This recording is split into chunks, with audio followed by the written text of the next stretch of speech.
কি না লাগলে একটু খুলে রাখ না ভাই।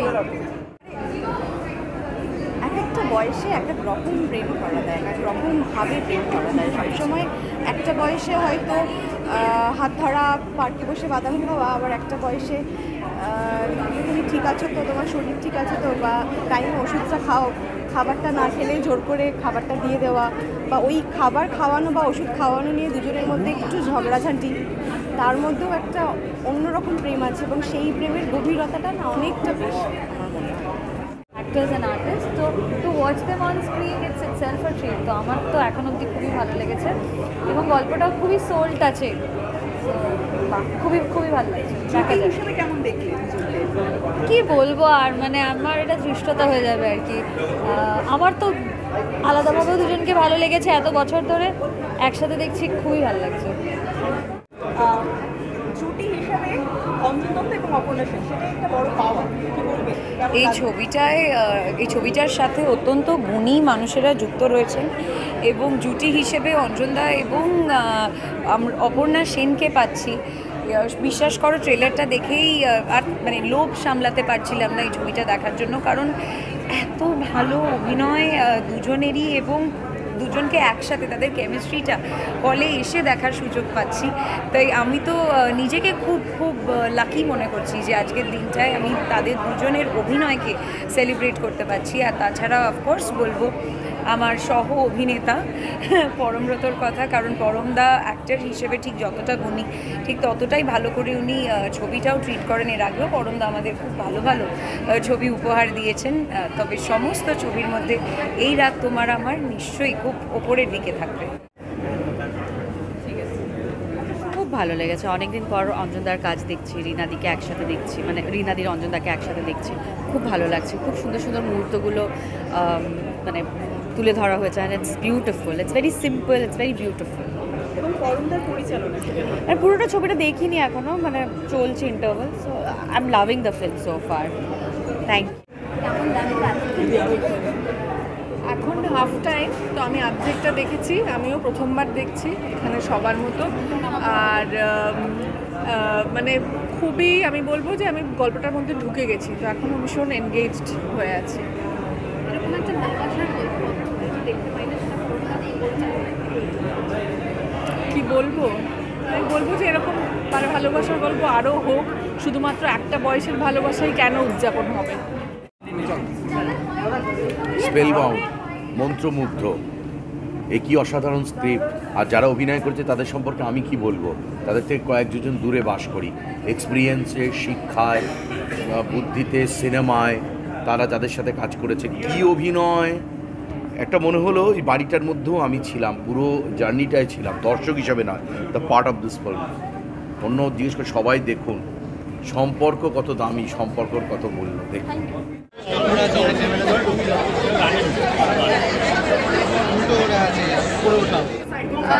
কি বলবে এই ছবি? বরমদার অন্যতম কাজ, বরমদার ইন্টারভিউ বলেছিল যে একটা বাঁধিয়ে রেখার মতো সিনেমা এটা করবে।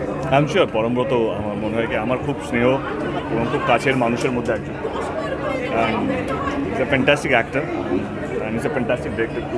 I wish him all the luck. এবং অন্যদিকে রিনাদি এবং অঞ্জনদা আমার খুবই কাছের মানুষ। রিনাদির সঙ্গে আমি নিজেও কাজও করেছি এবং অঞ্জনদার সঙ্গে বহুবার কথা হয়েছে। অঞ্জনদা আমার ছবি প্রিমিয়ারও এসেছেন অনেকবার। তো I wish them all the lakh. হইচই স্টুডিওসকে অনেক অনেক শুভেচ্ছা। এরকম দুজন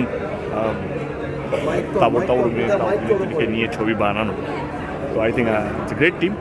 আই এম শিওর দ্যাট আমি এখন ছবিটা দেখিনি, I am sure they must have made a good film. I wish them all the luck. আমার মনে হয় জীবনে ভালোবাসার মানেটা ওই বয়সে গিয়েই বোঝা যায় যখন একজন আরেকজনের থেকে কম্প্যানিয়নশিপ ছাড়া আর কিছুই পাওয়ার থাকে না, বাকি সবটাই জীবনে কোথাও না কোথাও অভিজ্ঞতা হয়ে গেছে। তখন সেই সময় দাঁড়িয়ে কে পাশে থাকে এবং পাশে থেকে ভালোবাসাটা কীরকমভাবে থাকে সেটা তখন শুধু আদরে যত্নে নয়, সেটা তখন বন্ধুর মতো, বাবার মতো, মায়ের মতো, সব কিছুর মতো হয়ে যায়। এবং এত সুন্দর পারফরমেন্স, এত ভালো লেখাটা ছবির, সেট খুব ভালো, মানে মিউজিক, গানের মানে চয়েস, মানে এই প্রত্যেকটা জিনিস এত সুন্দর ছবিটা, এত ইন্টারনালাইজ, এত ডিপ, মানে অনেক দিন পরে এরকম একটা খুব কি বলবো ইন্টারনালাইজড বাংলা ছবি দেখলাম। অ্যান্ড আমার সত্যি সত্যি অঞ্জনদার পারফরমেন্স এত ভালো লেগেছে ছবিতে। আমার মনে হয় আমি মানে আমার সারা জীবনে যত মেল প্রোটাগনিস্টদের কাজ দেখেছি দারুণ দারুণ পারফরমেন্স দিয়েছে, অঞ্জনদার এই পার্টিকুলার পারফরমেন্সটা কিন্তু সেই তালিকায় চিরকাল থেকে যেতে পারে, সেটা সেই লেভেলের হয়েছে। আপনারা দেখলে বুঝতে পারবেন আমি এই কথাটা কেন বলছি, আমার এটা কেন মনে হয়েছে। আর আমি আমার প্রজন্মের ছেলেমেয়েদেরকে আরও বেশি করে বলবো যে আমার মনে হয় আমাদের সবারই ছবিটা একবার দেখা উচিত, বোঝার জন্য যে ভালোবাসার মানে শুধু আদর চুম্বু আকর্ষণ সোশ্যাল মিডিয়া না, তার বিয়ন্ডও কিছু আছে যেটা takes you beyond the grave.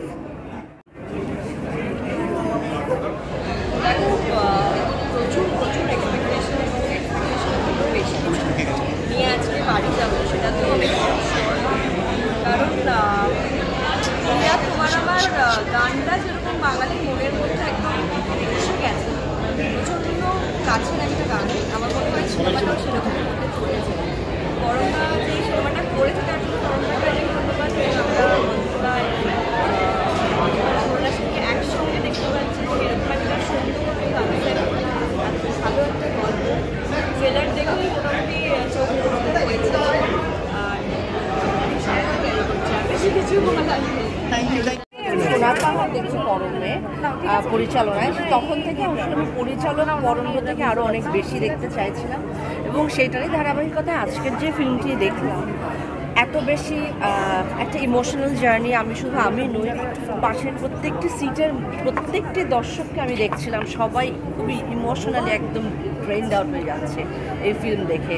এবং সবচেয়ে বড় কথা যে এত সুন্দর রিলেশনশিপ, দেখুন এই দুজনের অভিনয়টা এক্সপিরিয়েন্স করা তো আসলে সেটাকে এক্সপিরিয়েন্স করবার মতো অভিজ্ঞতা, সেটি প্রথমে আমি সেটা স্বাদ নিয়েছি। দ্বিতীয়ত হচ্ছিল পুরো ছবিটি মাত্র দুটো চরিত্র, দুটো নয় বলতে গেলে তিনটে চরিত্রকে আমরা ভিজিবল দেখি, ইঁদুরটিকেও দেখি আমরা, যে একটা সংসারে শুধু মানুষই থাকে না, সাথে আরও কিছু কম্পোনেন্ট থাকে।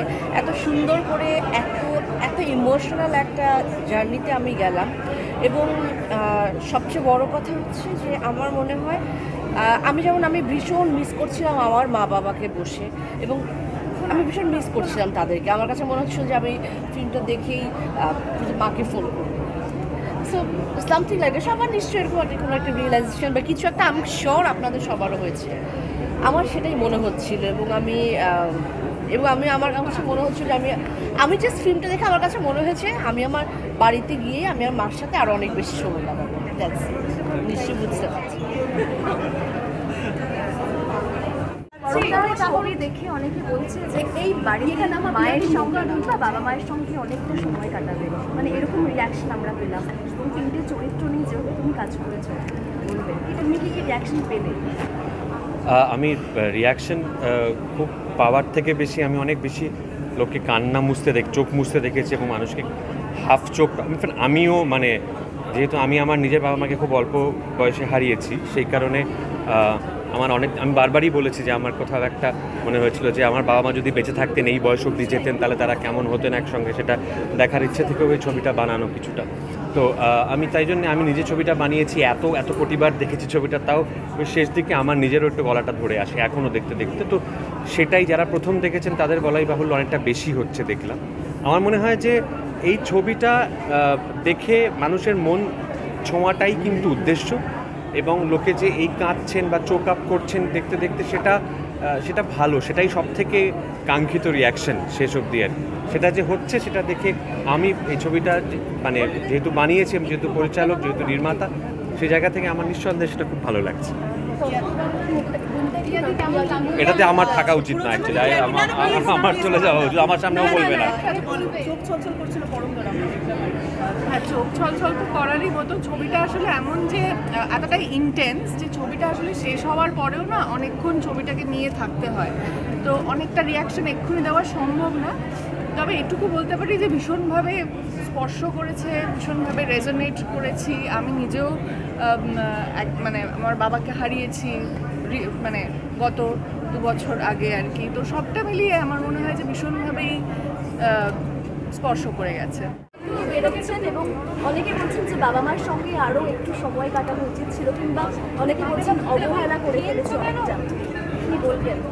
এটা পরম বলবে, কারণ পরমই ছবিটা করেছে। এটা যদি মানে এইটা দেখার ফলে যদি মানুষের মনের ভাব এরকম হয়ে থাকে, তাহলে আমি বলবো যে পরম সফল। এবং কংগ্রাচুলেশনস বড়। আর এটা হলে তো খুব ভালো, সবাই যদি বাবা মার সঙ্গে আরও বেশি সময় কাটায় তাহলে বাবা মারাও খুশি হন, তাদেরও ভালো লাগবে, পরে গিল্ট হবে না, ইত্যাদি ইত্যাদি ইত্যাদি। দিদি হাতে গোলাপ ফটো, এটাকে আজকের বিশেষ এই আমাকে একজন দিলেন, তিনি আমার ফ্যান, তিনি আমাকে দেখা হলি পদ্ম আর গোলাপ দেন। আমি পদ্ম গোলাপ ফুলে একটা ছবি কোন কালে করেছিলাম সেই জন্য। দর্শক হিসেবে ভীষণ এক্সাইটেড, মানে এই অভিনব পেয়ারিংকে দেখার জন্যে। দারুণ অভিনেতা অভিনেত্রী, তারা অভিনয় করবেন, তাদের থেকে দেখে প্রথমত একটা দারুণ উপভোগ করবো, তার সঙ্গে সঙ্গে অনেক কিছু শিখতেও পারবো আশা করি, এবং তার সঙ্গে সঙ্গে পরমদার পরিচালনা, সব কিছু মানে সোনায় সোহাগা যায়। একদম আমারও ওরা বলে দিলাম যে মানে আমি ভীষণ আজকে আমার পুরো ফ্যান্ডল মোমেন্ট প্লাস সব কিছু মিলিয়ে, এবং ভালোবাসা এবং বন্ধুত্বের গল্প, যেটা সচরাচর আমরা এখন বাংলা সিনেমায় দেখতে পাই না। এখন নয় অ্যাকশন নয় থ্রিলার, এটাই নয়। আমি ডাইহার্ড রোম্যান্টিক একজন, তাই আমি অনেকদিন ধরে অপেক্ষা করেছিলাম, ভীষণ এক্সাইটেড। দেখুন, আমি তো অপর্ণা সেনের সঙ্গে আগে কাজ করেছি, অভিনয় করেছি, বেশ কয়েকটা ছবিতে কাজ দিয়েছে, কিন্তু একসঙ্গে অভিনয় করার সুযোগ সেইভাবে হয়নি লম্বা। হ্যাঁ, একটা চরিত্র করেছিলাম আগে, সেইটা আমার কাছে খুব বড় একটা এক্সপিরিয়েন্স, খুব ভালো লেগেছে। মানে ওয়েট করে থাকে না খুব বড় একটা বড় মাথা এক স্টার অভিনেত্রীর সঙ্গে কাজ করার, দিস ওয়াজ বিগ, আমার কাছে বড় এক্সপিরিয়েন্স। আমারও তাই অর্জনের সঙ্গে কাজ করাটা অনেক দিনের একটা মানে আমার ইচ্ছে ছিল, বাকি টেস্ট। তো সেটা সুযোগ হলো। এর আগে সৃজিতের একটা ছবিতে আমরা করেছিলাম, কিন্তু সেটা খুবই ছোট, সেখানে সেরকম ভাবে অতটা সুযোগ ছিল, মানে এখানে অনেক বেশি। সাথে কাজ করার অভিজ্ঞতা খুব ভালো, খুব ভালো। অরম খুব সেন্সিটিভ এবং সুন্দর একটা গল্প লিখেছে, তার মধ্যে একটা রাতের গল্প, কিন্তু একটা ইমোশনাল ড্রামা খুব বেশি আছে, সুতরাং ভালো লেগেছে। শুটিংয়ের সময় মানে এবারে শুটিংয়ের সময় কি শুটিং বলতো জানি না, আমার মনে হয়েছে খুব মন দিয়ে কাজটা আমি করতে পেরেছি, বিকজ একই একটা আমাদের চিন্তা ভাবনা, তো সবাইকে মানে সেইভাবে তো কাজ করতে গেছি আমরা, এই কাজটা খুব এনজয়েবল, এটা আমার মনে হয়, বিশ্বাস করি আমি। যারা এই ছবিটা দেখবেন আমার মনে হয় একটু অন্যরকম একটা ছবি দেখবেন, অন্যরকম একই ছবি দেখতে বড়টা মিশে যায়, আশা করি আপনাদের ভালো লাগবে। আমি আশা করছি ভালো লাগবে। আমারও খুব ভালো লেগেছে ছবিটাতে করতে। একটা জায়গায় ছাড়া যেখানে আমি ওকে বমি করতে হয়েছিল, সেটা আমার খুব অসুবিধা হয়েছে, আর মুখের মধ্যে খুব খারাপ খারাপ জিনিস সব ঢুকিয়েছিল, যাতে লাল লাল ওষুধ, খুব খারাপ ছিল। সেটা ছাড়া ভালো সম্পর্কের যে মানে সিনেমা দেখার পর কি সম্পর্কে এখনকার দিনে সেটা কিছুটা হলেও মনে করি না, বা পাল্টানোর দরকার আছে কিনা তাও জানি না। তবে একটা খুব মধুর একটা সম্পর্ক, সুকুমার, এটার মধ্যে ভালোবাসা আছে, ঝগড়াঝাটি আছে, সত্যি কথা আছে, সত্যি কথা আছে, খুনসুটি আছে, পেছনে লাগা আছে, অনেক কিছু মিলিয়ে মিশিয়ে একটা বেশ ঘন একটা